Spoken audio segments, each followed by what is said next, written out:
اعوذ باللہ من الشیطان الرجیم، بسم اللہ الرحمن الرحیم۔ السلام علیکم، میں جنید حسن آپ کا یوٹیوب چینل جو ہے قرآن علاج اس پہ حاضر ہوں۔ جیسا کہ آپ جانتے ہیں کہ ہم ہر بار آپ کو مختلف مسئلے مسائل جو آپ ہمیں بتاتے رہتے ہیں ان کے بارے میں وظائف اور ورد وغیرہ بتاتے ہیں، جو کہ معاشرتی طور پہ اور جو ہے فزیکلی اسپریچولی طور پہ جو ہمیں مصائب درپیش ہوتے ہیں ان کا حل کرنے کے لیے، کیونکہ بعض اوقات ایسے معاملات ہوتے ہیں جو کہ میڈیکل سائنس میں ان کا جو ہے وہ علاج نہیں ہوتا، میڈیکل سائنس کو بیماری نہیں سمجھتی، تو وہ مسائل لیکن ہمارے ساتھ ہوتے ہیں۔ تو بعض جو ہوتے ہیں وہ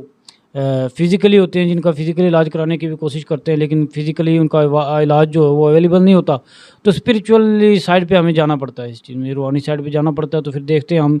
کہ روحانی چیزوں سے ہی ان کا علاج انشاءاللہ تعالی ہو جاتا ہے۔ تو میں آپ کے سامنے قرآن وظائف لے کے آتا ہوں جو کہ قرآن پاک میں ہیں۔ تو قرآن پاک جو ہے وہ اس کے اندر مختلف قسم کے وظائف ہیں جو بندہ غور و فکر کے بعد ان کو جو ہے کافی تحقیق کے بعد ان کو جو ہے وہ آپ کے سامنے پیش کرتا ہے۔ تو ان سب وظائف میں انشاءاللہ تعالی العزیز اگر بندہ یقین اور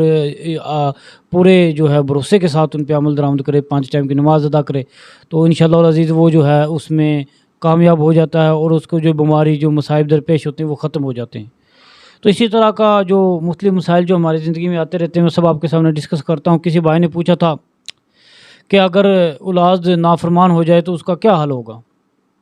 نافرمان اولاد کا جو ہے کیا کر سکتے ہیں پھر؟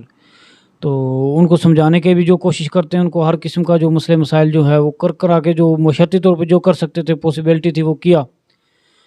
تو ہر ممکنات کرنے کے باوجود بھی کوئی اس کا یعنی کہ خاطر خواہ فائدہ نہ ہوا۔ اینڈ نتیجہ یہ ہے کہ پھر اس کو واپس آنا پڑتا ہے اپنے جو دھارا ہے، مذہبی دھارا اس کے اندر، اور دوبارہ پھر جو ہے اس کو رجوع کرنا پڑتا ہے قرآن پاک کی طرف۔